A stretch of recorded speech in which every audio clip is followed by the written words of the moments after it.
All right, we're back. Yep. Back at it. Got Jiggity in the house. Yep. What up, y'all? Nothing much, man. We just, talking hoops as usual. Being the hoop junkies we are. And now, took a little hiatus for about, 5 minutes. Back at it again. Talking Western Conference this time. So, here's what we got going down in the Western Conference, guys. The Pelicans currently hold the 8th spot in the West. However, the Thunder and them pretty much basically have the same record. Thunder right behind at that 9th spot. And they basically would, they being OKC, in order for them to make the playoffs, must win their last game. On top of that, the Pelicans must lose their last game. So if the Pelicans win and the Thunder win, the Pelicans still make the playoffs. If both teams lose, being that they both have one game remaining, the Pelicans will still make the playoffs. The Thunder have to win, and the Pelicans have to lose. So basically, you say the odds are in favor for the Pelicans. In pretty much every way except the opponent. Now, the remaining games, we have the Pelicans at home hosting the San Antonio Spurs, defending champs. We already know the tear they've been on. And then the Thunder getting a little break. They're not at home, but little break. Okay, not a little break, a big break. They chilling. That's Westbrook probably doesn't even have to play, but yeah, they go out and play one of the worst. As a matter of fact, this team is the worst actually, yeah. Right? They beat out the Knicks for the worst record in the whole league. We give the Knicks a lot of downside because you're in New York. That's the only reason. If you somewhere else in the state, if you're not in LA or you're not in NYC, we're not gonna talk to you really about it. But since you're in New York, where all this history, all these great players is, we're gonna talk smack. Yep, and so there we go. The Timberwolves. The I don't even know what to say regarding those guys. Probably the only good thing they got going for them right now is they're young. KG's veteran presence, and they're young. You know what I mean? It's going to take some investing, but nonetheless, those are how the last two games are looking, and we would have to discuss this interesting topic. So I'll leave it up to you guys, the round table here. Who gets that 8th spot in the Western Conference? First thing I want to say is it's kind of fitting how Zach LaVine's final matchup for his NBA rookie campaign is against the guy that they compared him so much to in Russell Westbrook. I find that fitting. And I'd say the Pelicans because they're going to be at home. The crowd's going to be behind them. They have a lot to prove. And Davis never been in the playoffs before. I feel like he's going to turn up and really lead this team in its victory, which is probably going to be against the Spurs bench. Oh, yeah, that's true. You got to take that into account that the Spurs, well, you all know it's traditional for Popovich, likes to rest guys down the stretch, Although I think the Spurs are so deep to the point where you rest a few guys, you still have to break a sweat in preparing for the rest of the cavalry because they're a deep team all the way down. So yeah, so you go Pelicans. So what makes you say Pelicans? AD doing his thing. It's Ant Davis doing his thing. Tyreek bounced back from having 3 bad seasons in a row. 2, 3. I forgot was it 2 or 3.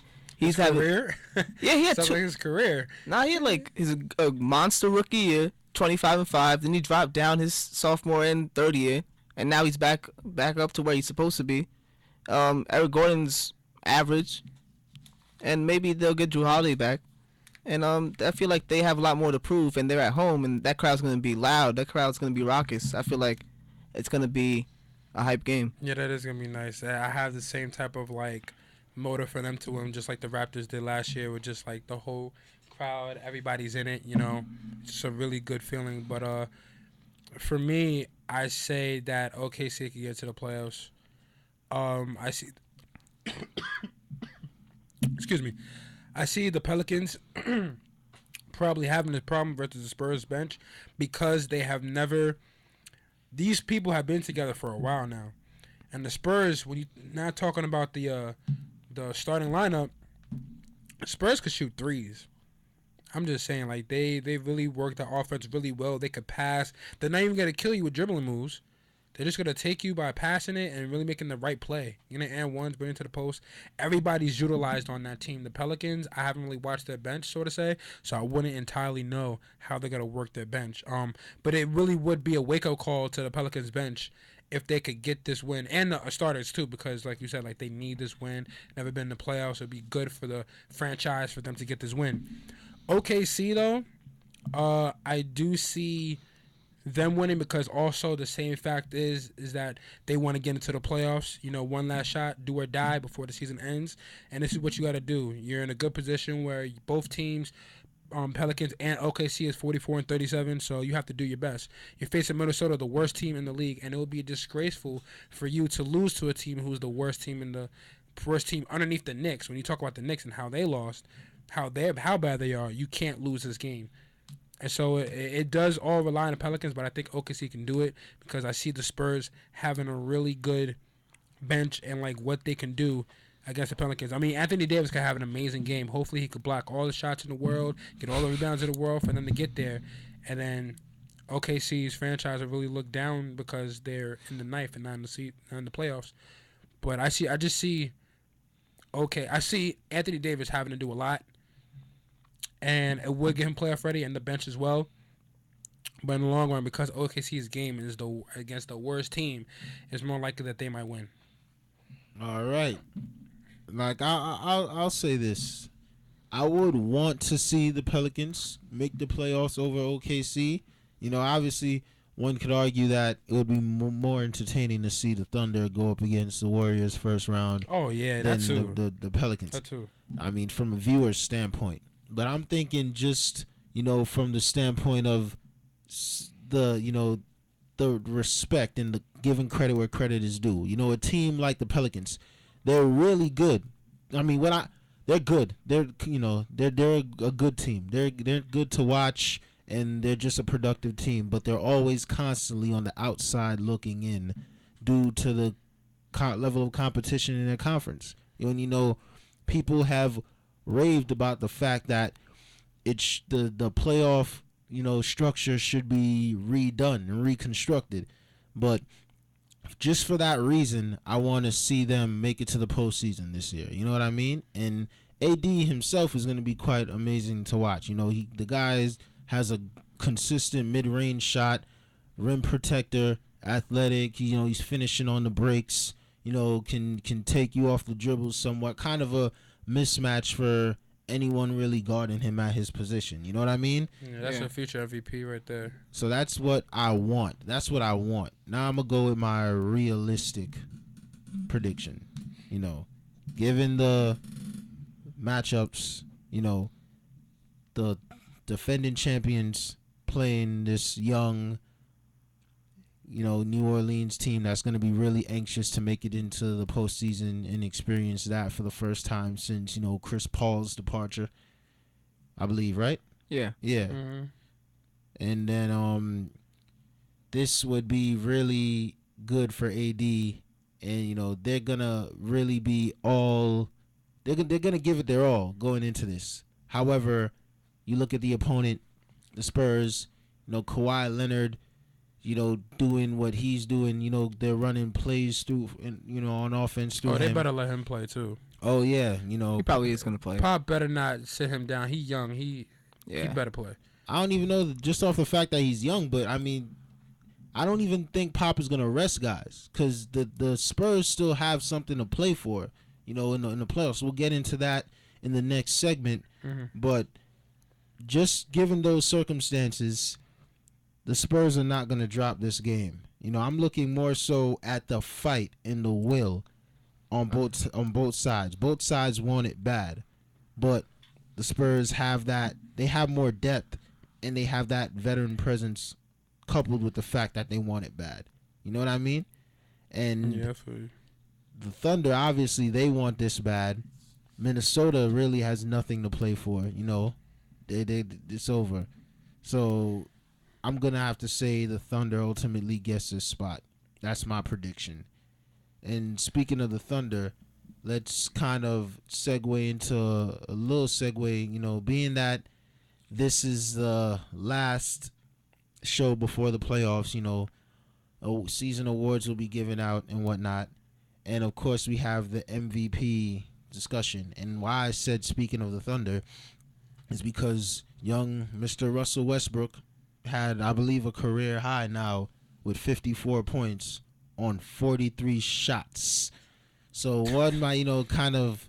Kobe. Yeah. All right. But the Kobe thing is- actually defended him on Instagram. Kobe had 82 on 43 shots though, Oh, Kobe had 82 on 43 shots. which is Boy, that's that's drastically different than having 50. What was it? 56. 54. I know, but those 54? that's Kobe and Melo stats. That's Kobe Melo stats. Yeah, I'd be like 23 points, 21 shots, easy. 43 Got shots. the win, got the dub. 43 shots, guys. I understand. But listen keenly, bro. The guy made 21 of the 43 shots. Okay, that's a little less than 50. 50%. No, that's fine. Yeah, that's fine. Last time I checked, guys, around 48% from the field is not a bad shooting not bad. percentage. So, we kind of have to look into. We got to look beyond the numbers that just jump out at us immediately and evaluate everything. But the only problem I have with it is they lost. Yeah. Oh yeah, And- yeah. Can't. And for me, you can't shoot 43 shots unless you're dropping 70, 80. You can't. And what team did they play this against? The Indiana Pacers. Pacers. Oh, okay. And his squad is not that bad where he needs to shoot that many shots every night. He could move the ball around. You shouldn't be like Deion Waiters can get his buckets. Enes Kanter throw to him in the post, he can get his buckets. Yeah, I mean, yeah, but it was. I'm saying 43 shots, that's a little excessive. I don't know. Kobe Man. probably texted Russ before the game. It's probably I know like, how it is. yeah. I know how it is, man. You know what I It feels mean? good, don't it? Go Mamba on those boys. I don't know. So You don't give him a nickname after that game. I can't. yeah, It's a lot man. of shots. I feel like If I was like his teammate, I'd be mad. yeah, that too. And I would feel like, all right, you have one. You had at that point, you had two more games until the playoffs. I'm thinking, all right, so are you gonna use this for the playoffs, or are you gonna do you? Yeah. Well, Russell's never one to be shy to back down from anything. Russell's gonna be Russell in the playoffs no matter what. Yeah, I don't think anyone competes as hard as Yeah, him or right- harder. Nah, than they don't. him. Right now, no one. It's Russell. Nobody. Yeah, it is. It is Russell. Russell would go out there play you with 1 foot and like 3 fingers. Russell would play. with 50 shots. Russell would go out there and play ball The no hustle. matter what.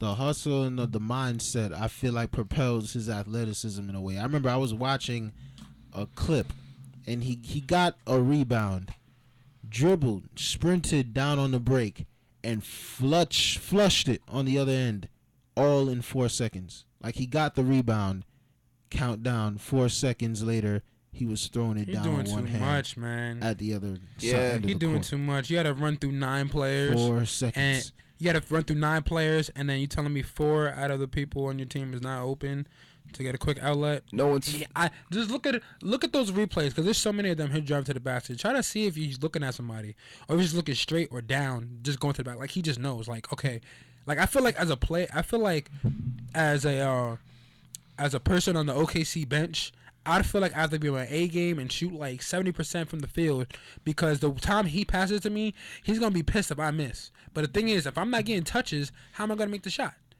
Cause I have to get in a groove just like you do.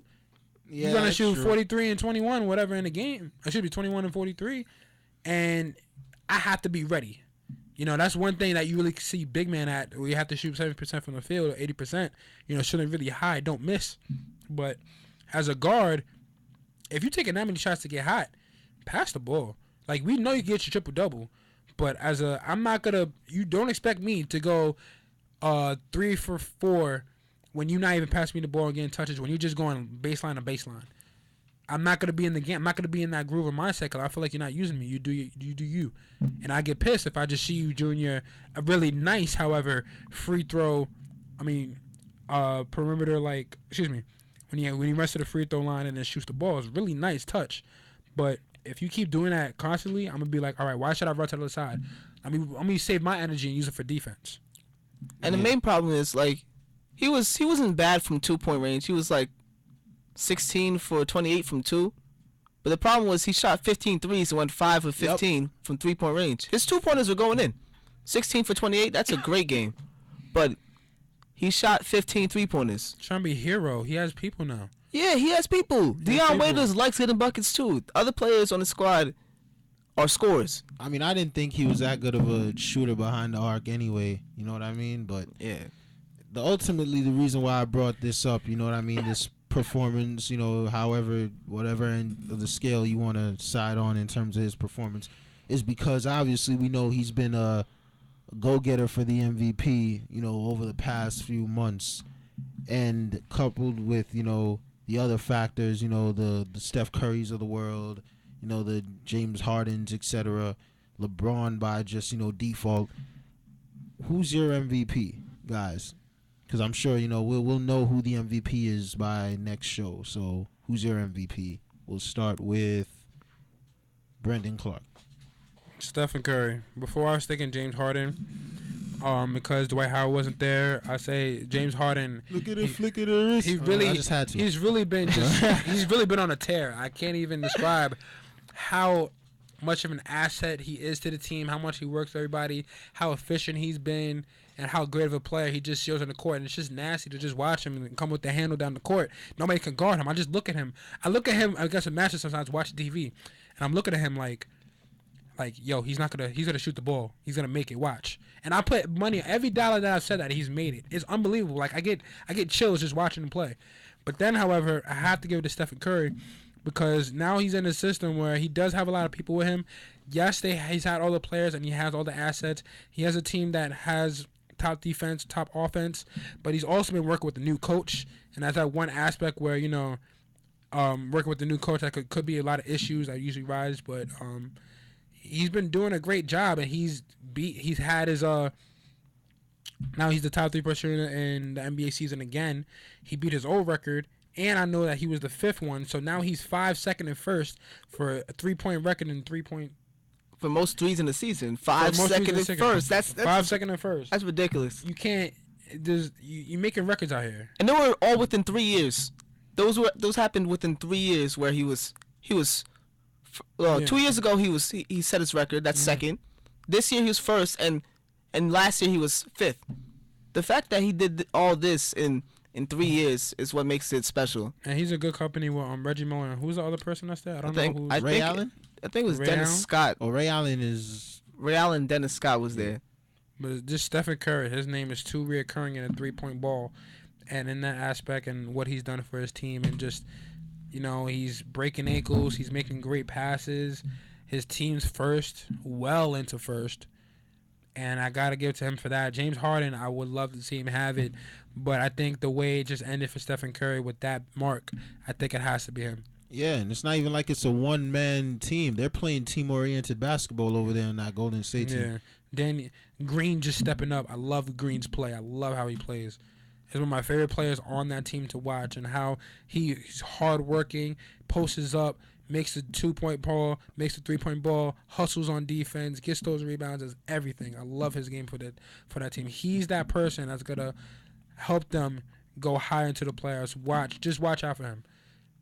Yeah. Another thing is, out of all the like MVP candidates, only Ant Davis has a higher player efficiency rating than Steph Curry.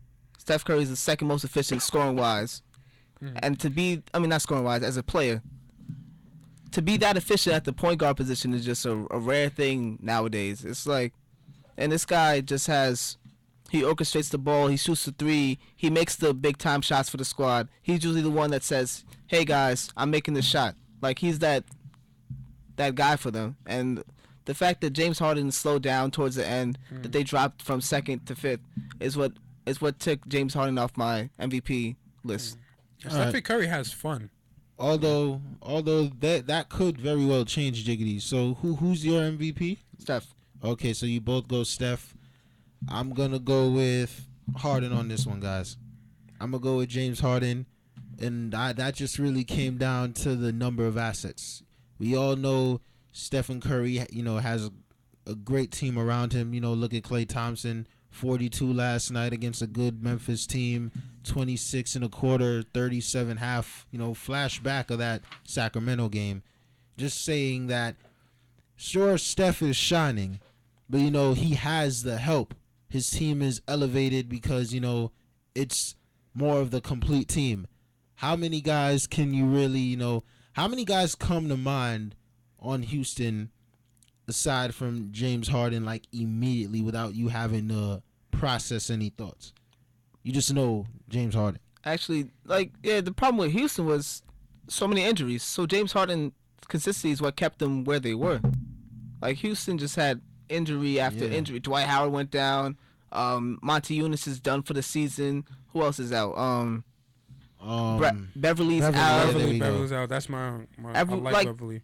James Harden is what is keeping this sinking ship floating. Yep, James Harden, another one.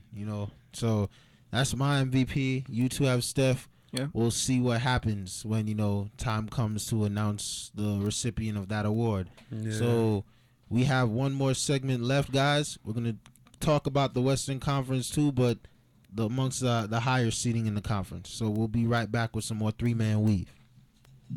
Yeah.